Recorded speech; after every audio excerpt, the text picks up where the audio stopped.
ಅವರದ್ದು 9 ವರ್ಷಗಳ ಪ್ರೀತಿ ಕಳೆದ ನವೆಂಬರ್ನಲ್ಲಿ ಮದುವೆಯಾಗಿದ್ರು. ಆದರೆ ಈ ಪ್ರೇಮ ವಿವಾಹ ಕೊಲೆಯಲ್ಲಿ ಅಂತ್ಯ ಕಂಡಿದೆ. ಈ ಘಟನೆ ನಡೆದಿರುವುದು ಉತ್ತರ ಪ್ರದೇಶದ ಬರೇಲಿಯಲ್ಲಿ. ಜಿತೇಂದ್ರ ಕುಮಾರ್ ಯಾದವ್ ಕೊಲೆಯಾದ ವ್ಯಕ್ತಿ, ಜ್ಯೋತಿ ಕೊಲೆಗೈದ ಪತ್ನಿ. ಜಿತೇಂದ್ರ ಯಾದವ್ IVRIನ ಗುತ್ತಿಗೆ ಕೆಲಸಗಾರನಾಗಿದ್ದ. ವಿದ್ಯಾರ್ಥಿ ದೆಸೆಯಲ್ಲಿರುವಾಗ ಜಿತೇಂದ್ರ ಹಾಗೂ ಜ್ಯೋತಿ ಪ್ರೀತಿಸ್ತಾ ಇದ್ರು. ಮನೆಯವರ ಒಪ್ಪಿಗೆ ಪಡೆದು ನವೆಂಬರ್ 25ರಂದು ಮದುವೆಯಾಗಿದ್ರು.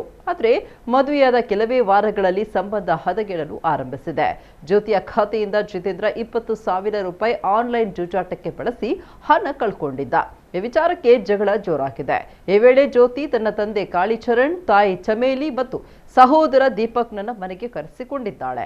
ಮತ್ತೆ ಗಲಾಟೆ ಜೋರಾಗಿದೆ. ಈ ವೇಳೆ ಜ್ಯೋತಿ ಮನೆಯವರು ಜಿತೇಂದ್ರನ ಕೈಕಾಲು ಹಿಡ್ಕೊಂಡಿದ್ದು, ಜ್ಯೋತಿ ಅವನ ಕತ್ತು ಹಿಸುಕಿ ಕೊಂದಿದ್ದಾಳೆ.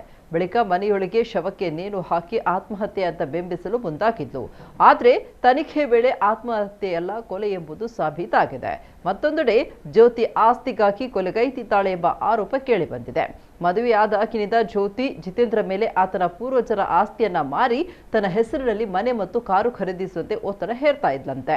ಇಲ್ಲವಾದಲ್ಲಿ ವರದಕ್ಷಿಣೆ ಕಿರುಕುಳ ಪ್ರಕರಣದಲ್ಲಿ ಸಿಲುಕಿಸುವುದಾಗಿ ಬೆದರಿಕೆ ಹಾಕ್ತಾ ಇದ್ಲು ಅಂತ ಹೇಳಲಾಗಿದೆ. ಸದ್ಯ ಪತ್ನಿ ಸೇರಿದಂತೆ 3 ಆರೋಪಿಗಳನ್ನು ಬಂಧಿಸಿರುವ ಪೊಲೀಸರು ತನಿಖೆ ನಡೆಸ್ತಾ ಇದ್ದಾರೆ.